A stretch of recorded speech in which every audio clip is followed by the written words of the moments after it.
আসনতলের মাটির পরে লুটিয়ে রব, তোমার চরণ ধুলায় ধুলায় ধূসর হব। কেন আমায় মান দিয়ে আর দূরে রাখো, চিরজনম এমন করে ভুলিও নাকো। অসম্মানে আনো টেনে পায়ে তব, তোমার চরণ ধুলায় ধুলায় ধূসর হব।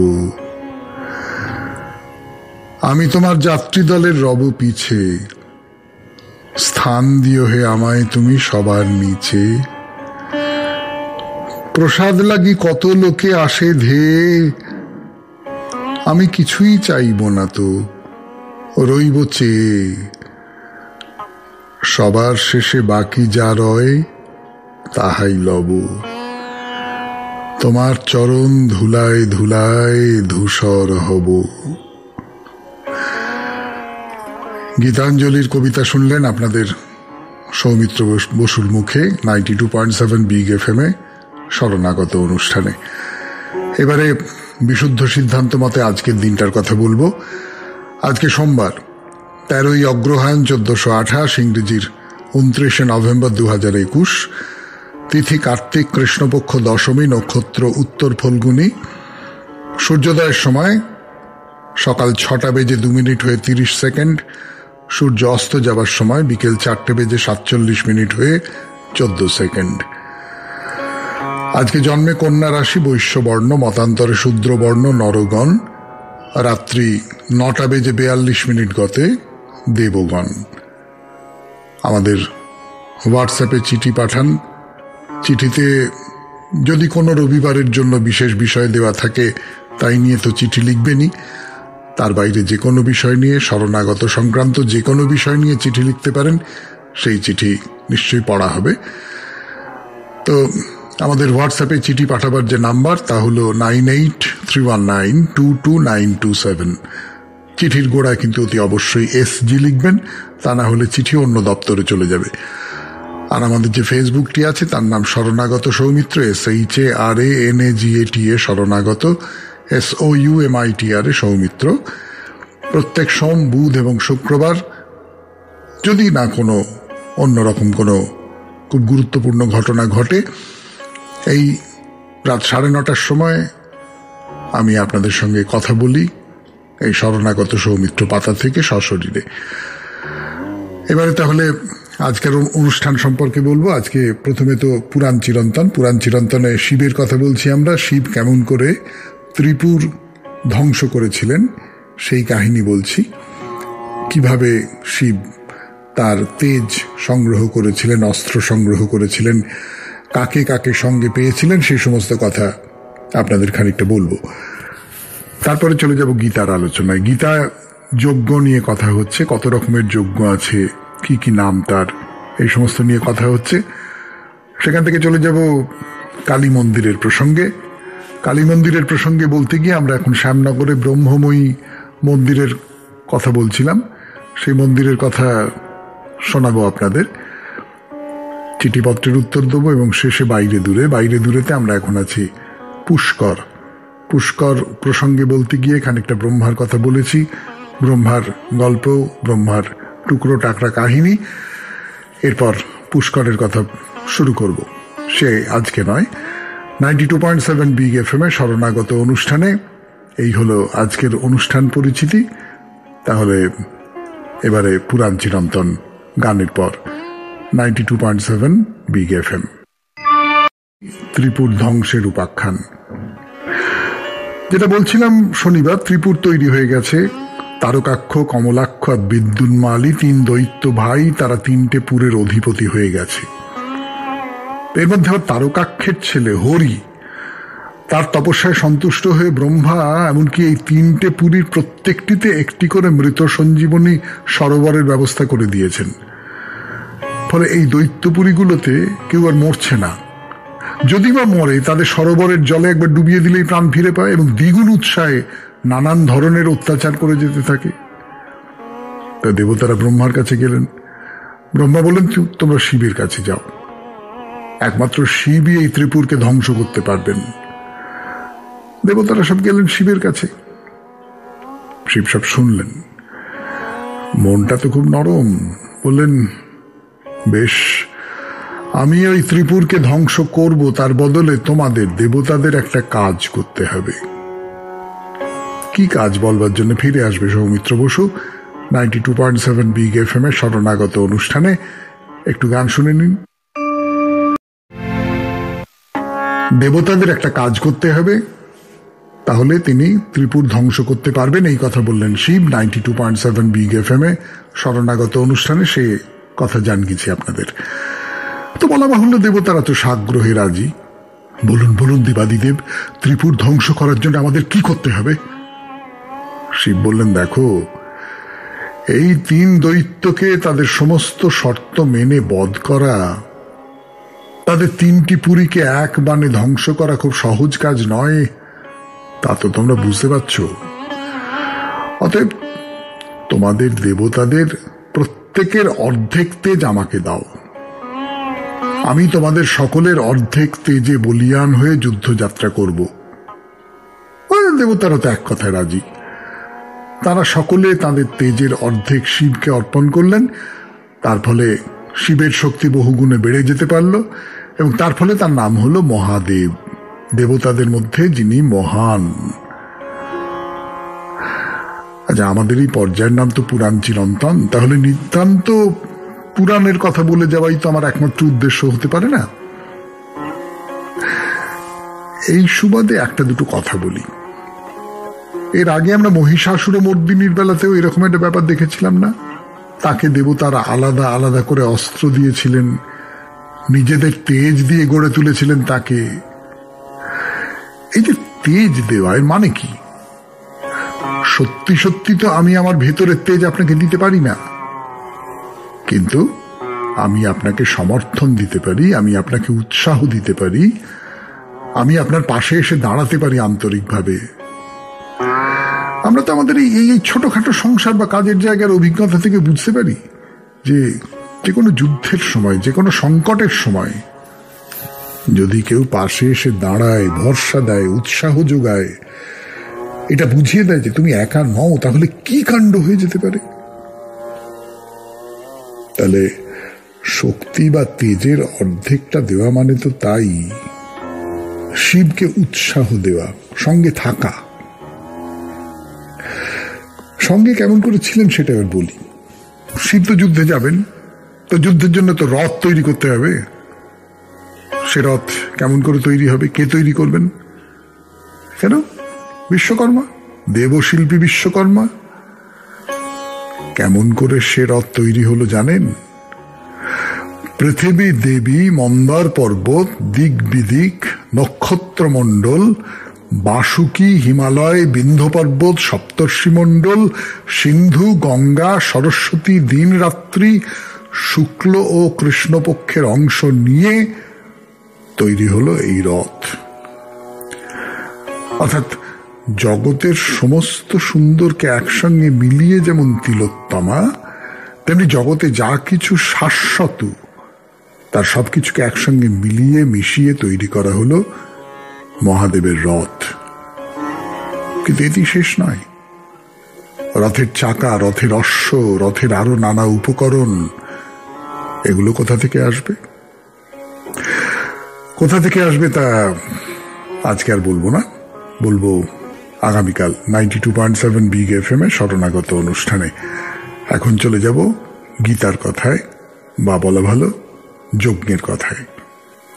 সঙ্গে থাকুন। গীতার কথা বলতে বসেছি 92.7 বিগ এফএম এর শরণাগত অনুষ্ঠানে। আমি আপনাদের সৌমিত্র বসু। গতদিন বলেছিলাম আপনাদের যজ্ঞ হচ্ছে 5 রকমের, পঞ্চযজ্ঞ।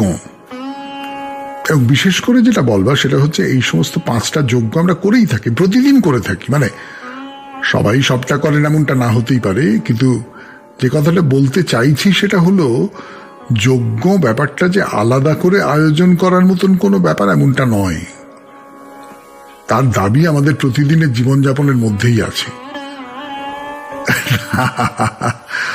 আর ঝুলিয়ে না রেখে আপনাদের এই 5টা যজ্ঞ নিয়ে 2 কথা করে বলি, তারপরে তার সূত্র ধরে আরো কিছু কিছু কথা বলবার আছে হয়তো। এই যে 5টা যজ্ঞ, তার মধ্যে প্রথমটা হচ্ছে ব্রহ্মযজ্ঞ বা ঋষি যজ্ঞ। সে ব্যাপারটা কি? অধ্যয়ন, অধ্যাপনা, সান্ধ্য উপাসনা, এই সবকে বলে ব্রহ্মযজ্ঞ। তারপরে হলো তর্পণ ইত্যাদি, একে বলে পিতৃযজ্ঞ। হোম করে যে যজ্ঞ করা হয় তাকে বলে হোমযজ্ঞ। শুনছেন 92.7 বিগ এফএম এর শরণাগত অনুষ্ঠান। আমি আছি আপনাদের সৌমিত্র বসু। শুনছেন গীতার কথা। এতগুলো যজ্ঞের কথা বলা হচ্ছে, 5টা যজ্ঞের কথা বলা হচ্ছে। এই 5টা যজ্ঞ ব্যাপারটা কি? 92.7 বিগ এফএম এর শরণাগত অনুষ্ঠানে সেই কথাটাই বোঝাবার চেষ্টা করব। ধরুন, রোজ সকালবেলা আমি আর আমার গিন্নি যখন চা খেতে বসি, একটি কাক এসে জানলার কার নিচে বসে, খুব চুপচাপ ধৈর্যশীল ভাবে অপেক্ষা করতে থাকে। তাকে একটা বিস্কুট দিই, সে চলে যায়। একে বলে ভূত যজ্ঞ, মানে জীবজন্তুকে খাবার দাবার দেওয়া আর কি। আর বাড়িতে অতিথি এলে তাকে যে দুটো এটা ওটা দিই, তাকে বলে নৃযজ্ঞ। এই যে 5 রকমের যজ্ঞের কথা শোনালাম, এই সব কটার মধ্যে দিয়ে কয়েকটা ব্যাপার বেরিয়ে আসছে। একটু ভালো করে দেখুন, সেটা লক্ষ্য করে দেখুন। প্রথম যে কথাটা বলবো আপনাদের, মানে একটু খেয়াল করে দেখতে বলবো, যে এই 5টা যজ্ঞের কথা বলছি আপনাদের, সব কটার সঙ্গে কিন্তু ত্যাগের একটা ব্যাপার মিশে আছে, একটা স্বার্থ ত্যাগের একটা কথা মিশে আছে। অধ্যাপনা মানে কি? বিদ্যা দান করা, এবং তার মানে হলো সিলেবাস শেষ করাটা নয়, অন্তত সেইটা ছিল না। তার মানে জীবন চর্যার ব্যাপারে দীক্ষা দেওয়া। শিষ্য বা ছাত্রের জীবনযাপন পদ্ধতিটা কেমন হবে সেই চর্যাটা শেখান বলেই তো তাকে বলে আচার্য। এই যে বিদ্যা দান কথাটা বলা হয়, সে তো এমনি এমনি বলে না। এইবার হলো পিতৃযজ্ঞ। তর্পণের মধ্যে দিয়ে আমি পিতৃপুরুষকে আহার দিচ্ছি, জল দিচ্ছি, তাই তো? হোম করছি মানে আমি সেই আগুনে কিছু অর্পণ করছি। ভূত যজ্ঞ মানে যজ্ঞে তো দান করা হচ্ছেই। তাহলে সবকটা যজ্ঞের সঙ্গে দানের একটা সম্পর্ক আছে। কিন্তু দানের চেয়েও বড় কথা ভেবে দেখুন, এই যে 5 রকমের যজ্ঞ, এর মধ্যে দিয়ে আপনি কতগুলো স্তরে এই বিশ্ব জগতের সঙ্গে সম্পর্ক তৈরি করছেন বলুন তো। আপনার পাঠের সঙ্গে, মানে আপনি অধ্যয়ন, অধ্যাপনা ইত্যাদির কথা বলছি, আপনার পাঠ, সেই সূত্রে আপনার আগে আগে যারা যারা ভাবনা চিন্তা করে গেছেন, লিখে গেছেন, আপনার অধ্যয়নের মধ্যে দিয়ে তাদের সঙ্গে আপনার সংযোগ তৈরি হচ্ছে। আবার সম্পর্ক তৈরি হচ্ছে আপনার পরবর্তী প্রজন্মের ছাত্রদের সঙ্গে, পূর্বপুরুষের সঙ্গে সম্পর্ক তৈরি করছে পিতৃযজ্ঞ, স্বর্গবাসীদের সঙ্গে সম্পর্ক তৈরি করছে হোমযজ্ঞ, প্রাণী জগতের সঙ্গে সম্পর্ক তৈরি করছে ভূতযজ্ঞ, আর চেনা জানা অচেনা মানুষজন, পরিজন, তাদের সঙ্গে সম্পর্ক তৈরি করবার কথা বলছেন ঋযজ্ঞ। তা যদি বলি যজ্ঞের কাজ হলো আপনার সামনে পেছনে যা কিছু আছে তাদের সঙ্গে সম্পর্ক তৈরি করা, তাহলে কি খুব ভুল বলা হবে? এবার বলুন, খেতে বলবার আগে পাতের পাশে জলের ছিটে দিয়ে বসার নিয়ম, সে তো আমরা অনেকেই মানি। তারপরে একটা মন্ত্র পড়তে হয়। মন্ত্রটা কি? আ ব্রহ্মস্তম্ভ পর্যন্তং ইয়াগত তৃপ্যতু, মানে ব্রহ্ম থেকে তৃণ পর্যন্ত সবাই এই জলের দ্বারা তৃপ্ত হোক। তো তার থেকেই তো বোঝা যায় আমাদের যে প্রথা, তা এইভাবে গোটা চরাচরের সঙ্গে আত্মীয়তার একটা সম্পর্ক তৈরি করতে চাইছে। তাই যজ্ঞ মানেই হচ্ছে ত্যাগ, কিছু না কিছু ত্যাগ, এবং সেই ত্যাগের দ্বারা এই বিশ্ব ব্রহ্মাণ্ডকে পাওয়া। ঈশোপনিষদে কি বলছে? বলছে তেন তক্তেন ভুঞ্জিত হা, অর্থাৎ ত্যাগের দ্বারাই ভোগ করো। সুন্দর কথাটা না? ত্যাগের দ্বারাই ভোগ করো। তাহলে শেষ হলো গীতার আলোচনা। এরপর আমরা চলে যাব কালী মন্দিরে 92.7 বিগ এফএম এ শরণাগত অনুষ্ঠানে। আমি আছি আপনাদের সঙ্গে, আপনাদের সৌমিত্র বসু। ফিরে এলাম গানের পর। শুনছেন 92.7 বিগ এফএম এ শরণাগত। আমি আপনাদের সৌমিত্র বসু। শ্যামনগরের ব্রহ্মময়ী মন্দিরের কথা বলছিলাম আপনাদের, যেখানে কন্যাহারা বাবা তার মেয়েকে দেবী রূপে কল্পনা করেছেন, সেই মন্দিরের কথা। মন্দির চত্বরে ঢুকে প্রথমে তো বলেছি 3টে শিব মন্দির আছে। একটির নাম আনন্দ শঙ্কর, অন্যটা হরিশঙ্কর, আর শেষেটা গোপী শঙ্কর। পার হয়ে গেলেন আর একটা প্রাঙ্গণ, সেখানে আছে পরপর 6টা শিব মন্দির, সব পশ্চিম দিকে মুখ করে। এই যে 6টা মন্দির, তারপরে ব্রহ্মময়ীর মন্দির, নবরত্ন স্টাইলে তৈরি, তারপরে আবার 6টা শিব মন্দির। মনে হয় যেন ব্রহ্মময়ীকে ঘিরে রেখেছেন শিব। সে কি এই জন্যে এই কথা ভেবে যে মাগো শিব ঠাকুরকে তোর পাহারায় রাখলাম, দেহ ধারণ করে এসেছিলি, পালিয়ে গেছিস, এবার মূর্তির থেকে আর তোকে পালাতে দেব না। শেষ হলো শ্যামনগরের ব্রহ্মময়ী মন্দির নিয়ে কিছু কথা বললাম। এবার একটু গান শুনবো, গানের পরে আরো কথা আছে এই মন্দির নিয়ে। 92.7 বিগ এফএম এ শরণাগত অনুষ্ঠান শুনছেন। আমি আছি আপনাদের সঙ্গে, আপনাদের সৌমিত্র বসু। সৌমিত্র বসু ফিরে এলো 92.7 বিগ এফএম এ শরণাগত অনুষ্ঠানে। নিশ্চয়ই বলে দিতে হবে না, এই যে 6টা 12টা শিব মন্দির, তাদের প্রত্যেকটার ভেতরে শিবলিঙ্গ অধিষ্ঠান করছেন। এসব মন্দিরে নিত্য পূজা হয়। ফাল্গুন মাসে শিবরাত্রি আর চৈত্র মাসে নীল পুজো বেশ ধুমধাম করে হয়ে থাকে। তো সেসব তো দেখছি, কিন্তু যেটা বিশেষ করে দেখবার, বলতে পারেন একেবারে মূল কেন্দ্রে যিনি আছেন, তিনি হলেন মা ব্রহ্মময়ী। বড় মন্দির, বেশ বড় মন্দির, পঞ্চরত্ন শৈলীর। শিব মন্দিরগুলো বরং একটু আটচালা ধরনের। এইবারে আসে মূল যে ব্রহ্মময়ীর মন্দির, তার কথায়। খুব সুন্দর করে তৈরি করা হয়েছে এই মন্দিরটি। আসলে এ তো একটা ইমারত তৈরি করে দেওয়া নয়, এর ভেতরে যে গভীর বেদনা আর অশ্রু জল মেশানো আছে, তাকে কি নিখুঁত করে একেবারে মনের মতো করে না বানালে চলে? মন্দির ঘিরে রয়েছে একটা রোয়াকের মতো উঁচু জায়গা, বেলে পাথর দিয়ে তৈরি, লাল রং। এই লাল রঙের কারণে আলাদা করে চোখে পড়ে মন্দিরটি। সামনের দিকটা অবশ্য শ্বেত পাথরে তৈরি। ভেতরে আছেন মা কালী, নানান সোনার অলংকার দিয়ে সাজানো হয়েছে তাকে। পলকের জন্য মনে হয়, গোপীমোহন কি বিয়েতে যেসব গয়না দেবেন বলে ভেবেছিলেন, সেইগুলোকেই পরিয়ে দিয়েছেন এই ব্রহ্মময়ী মাকে। কালো পাথরের মূর্তি, প্রায় 3 ফুট উঁচু। কিন্তু মুশকিলটা হচ্ছে, সময় সবকিছু খেয়ে নেয়। গোপীমোহন ঠাকুর যে মন নিয়ে তার মেয়ের জন্য মন্দির তৈরি করেছিলেন, তা ধীরে ধীরে ফিকে হয়ে গেছে। তার পরবর্তী প্রজন্মে যাওয়াটাই তো স্বাভাবিক। ঠাকুর পরিবারের সেই বৈভবটা নেই, তাই পুজো আর উৎসবে আগের মতো জাঁকজমক হয় না। নিত্য পুজো তো যেমনটা হবার তেমনি হয়, সে তো হবেই। তার বাইরে বিশেষ বিশেষ পুজোর ব্যবস্থা থাকে।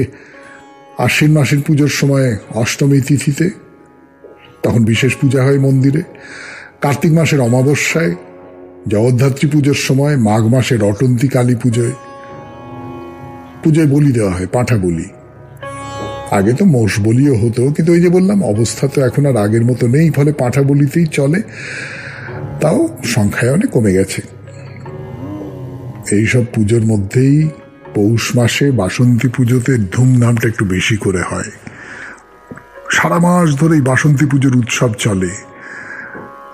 বাইরে দূরে থেকে বহু মানুষ আসেন এখানে এই বিশেষ সময়টায়। বিশেষ করে এই পৌষ মাসের শনি মঙ্গলবারে তো লোকারণ্য হয়ে যায়, বা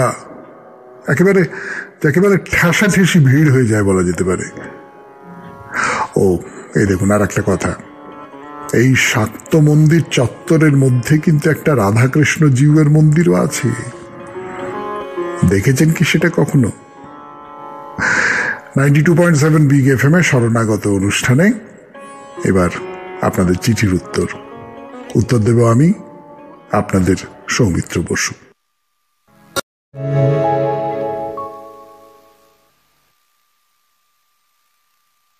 আপনাদের চিঠিপত্রের ঝাঁপি খুলে বসেছি 92.7 বিগ এফএম এ শরণাগত অনুষ্ঠানে। প্রথম চিঠি। মাননীয় সৌমিত্র দাদা ও বিগ এফএম এর সকলকে নমস্কার জানাই। শরণাগত বন্ধুদের শুভেচ্ছা ও ভালোবাসা। রাসের স্মৃতি আমার কাছে খুবই মধুর। আমরা শান্তিপুরে 3 বৎসর ছিলাম, 3 বার রাস দেখেছি।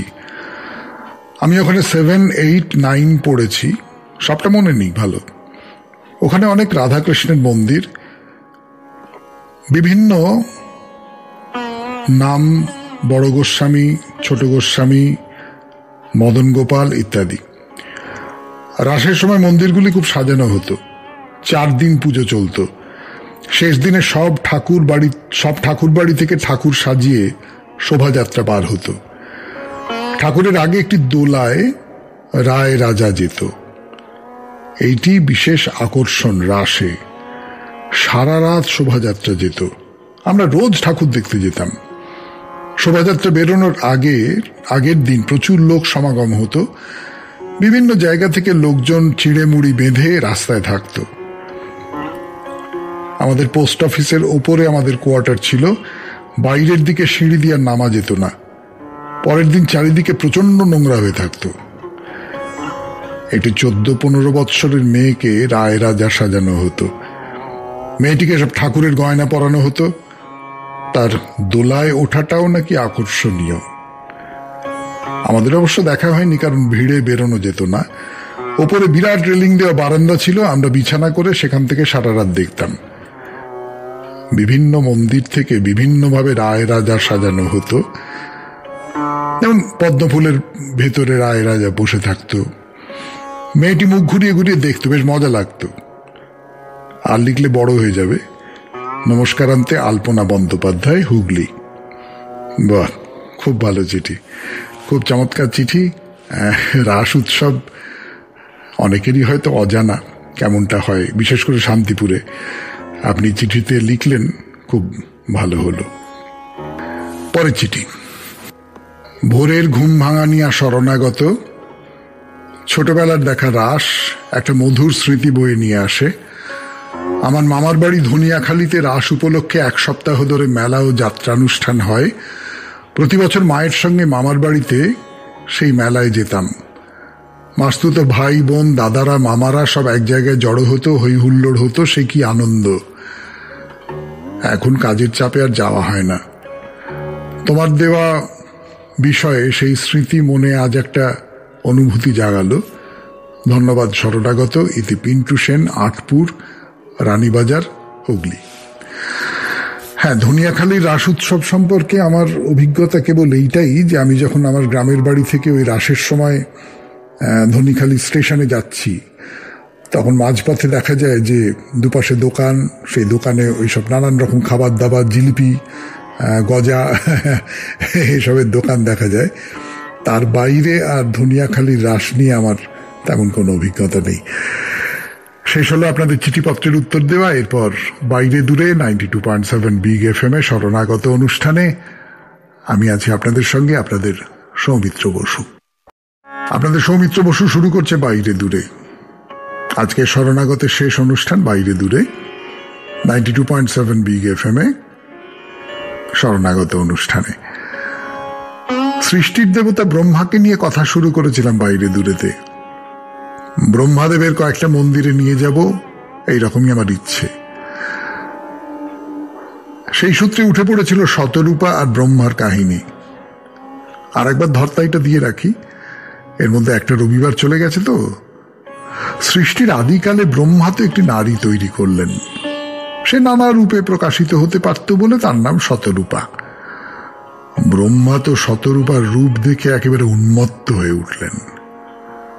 অথচ ভাবুন, তিনি নিজের হাতে তৈরি করেছেন, তার মানে শতরূপা তো তার কন্যার মতো। ব্রহ্মা সে কথা ভুলে যেতে পারেন, কিন্তু শতরূপা তো আর তা ভোলেন না। তিনি ব্রহ্মার হাত থেকে নিস্তার পাওয়ার জন্য এদিকে ওদিকে পালাবার চেষ্টা করছেন। তারপর কি হলো? ধৈর্য ধরুন, গান শুনুন, গানের পর আবার আপনাদের সৌমিত্র বসু।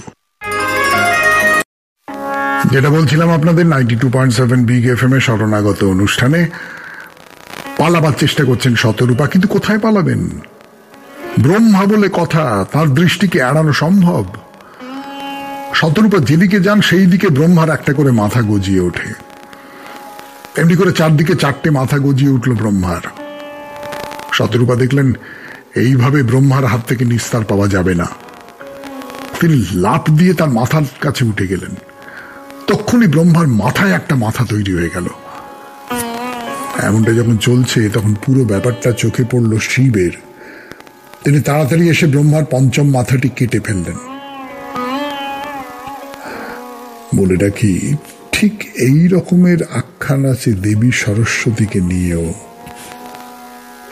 সেখানে ব্রহ্মা তার সৃষ্টি সরস্বতীকে কামনা করলেন। সেখানে অবশ্য সরস্বতী আত্মরক্ষা করবার জন্য নানা প্রাণীর রূপ ধারণ করতে থাকেন। তাকে অনুসরণ করে ব্রহ্মাও বারবার সেই জন্তুর রূপ ধারণ করতে থাকেন। এই দুটো গল্প যে এক, তা তো বুঝতে কোনো অসুবিধে হচ্ছে না। তার বাইরে যেটা লক্ষ্য করার, সরস্বতী নানা রূপ ধারণ করেন, আর শতরূপা মানে হলো যার বহু রূপ। ফলে সরস্বতী আর শতরূপা আসলে একই চরিত্র, এমনটা তো ভাবা যেতেই পারে।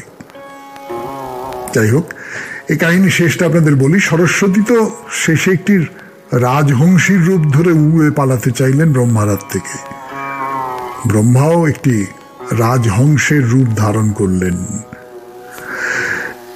এইখানে টুক করে আপনাদের মনে করিয়ে দিই, দেবী সরস্বতীর বাহন যেমন হাঁস, ব্রহ্মার বাহনও কিন্তু হংস। তো যে পথ দিয়ে সেই রাজহংসী গিয়েছিল তাকেই বলা হয় আকাশ গঙ্গা। ভারী সুন্দর শব্দটা না, আকাশ গঙ্গা। বাচ্চারা নাও শুনে থাকতে পারে, কিন্তু আপনারা তো সকলেই শুনেছেন। এই গল্পের মধ্যে যে খারাপ ইঙ্গিতটুকু আছে তা বাদ দিয়েও আমরা একে দেখতে পারি। ব্যাপারটা যদি এইভাবে দেখি, একজন যিনি কোনো একটা কিছু তৈরি করেছেন, সৃষ্টি করেছেন, তিনি তার তৈরি করা জিনিসের প্রেমে পড়ে গেছেন। যেতেই তো পারে। গ্রিক পুরাণে পিগম্যালিয়নের কথা আছে, যিনি তার তৈরি একটি স্থাপত্যের প্রেমে পড়ে গিয়েছিলেন। এবারে শিব এসে ব্রহ্মাকে প্রতিহত করলেন, যেটা বলছিলাম। এই অপবাদের কারণেই নাকি ব্রহ্মার নামে যথেষ্ট মন্দির তৈরি হয়নি বা হয় না। তো পুরাণের গল্প তো হলো, এবার আমরা বরং ব্রহ্মার মন্দিরের দিকে এগোই। প্রথম এবং প্রধান মন্দির হলো, আপনারা সবাই জানেন, পুষ্কর। পুষ্কর কথাটার মানে কি জানেন নাকি? পুষ্কর মানে হলো পদ্ম। ব্রহ্মা যজ্ঞের স্থান নির্বাচন করবার জন্য বেরিয়েছেন, তার হাতে একটি পদ্ম আছে। তার প্রতিজ্ঞা, যেখানে এই পদ্ম তার হাত থেকে খসে পড়ে যাবে সেইখানেই তিনি তপস্যা শুরু করে দেবেন। ঠিক এই জায়গায় তার হাত থেকে পদ্ম পড়েছিল। কোন জায়গায় সেটা বলবো আগামীকাল 92.7 বিগ এফএম এর শরণাগত অনুষ্ঠানে। আজকের মতো তাহলে বিদায়। আমাদের হোয়াটসঅ্যাপে চিঠি পাঠাবার নাম্বার 9831922927, চিঠির গোড়ায় SG। আর আমাদের ফেসবুক হলো শরণাগত সৌমিত্র, SHARANAGATA, শরণাগত SOUMITRA, সৌমিত্র। তাহলে আজকের মতো আমাদের প্রভাতী অনুষ্ঠান শেষ হলো। এবার কাজে ঝাঁপিয়ে পড়ুন, আর সবাই ভালো থাকুন, ভালো রাখুন। নমস্কার। আসনতলের মাটির পরে লুটিয়ে রব, তোমার চরণ ধুলায় ধুলায় ধূসর হব। কেন আমায় মান